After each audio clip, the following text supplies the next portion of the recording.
સ્વૈચ્છિક નિવૃત્તિ લીધી છે સાહેબ, તો સાહેબ ખાસ કરીને સ્વૈચ્છિક નિવૃત્તિ લેવાનું કારણ?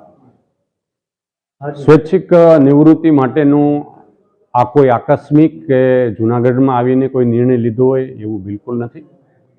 આ મારો નિર્ણય હું જ્યારે આ પોલીસ વિભાગમાં તાલીમમાં હતો 2011માં, ત્યારથી મેં મારા જીવન પ્રત્યેનો જે અભિગમ હતો એના કારણે મેં નક્કી કરેલું કે 50 વર્ષની મારી આયુષ્ય હોય ત્યારે મારે કોઈ પણ જગ્યાએ જ્યાં હોઉં ત્યાંથી આ ફોર્મેટમાં મારે ઊભા રહી જવું અને એમાંથી મારી જાતને ડાયવર્ટ કરવી.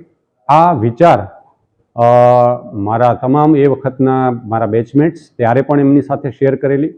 સમયાંતરે જે મારા સિનિયર અધિકારીશ્રીઓ હોય એમની સાથે પણ મારે આ બાબતે વાત થયેલી. મારા પરિવારને પણ આ વસ્તુ ખબર હતી કે 50 વર્ષ મારા હમણાં 50મો જન્મદિવસ ગયો ત્યારબાદ સપ્ટેમ્બરમાં મેં માનનીય સરકારશ્રીને એક વિનંતી કરી કે મને હવે આ સેવામાંથી નિવૃત્ત કરવામાં આવે. માનનીય સરકારશ્રીને પણ મને ખૂબ એવા પ્રકારના હૂંફ મળી અને હકારાત્મક રીતે મારી ઈચ્છા પ્રમાણે મને જે કરવા મળ્યું એ માટે આ નિર્ણય છે એ ખૂબ જ સાહજિક રીતે લેવાયેલો આ મારો નિર્ણય છે. સર, આપ યુવાનોને રાજ્ય પોલીસને કયા પ્રકારનો આપ સંદેશો આપો? યુવાનોને ખાસ મારી વિનંતી છે કે આપ જો સાહસ વૃત્તિ ધરાવતા હોય, આપને સમાજ માટે આ રાષ્ટ્ર માટે કશું કરવું હોય તો ચોક્કસ રીતે આપ આ પોલીસ વિભાગમાં જોડાવવું જ જોઈએ.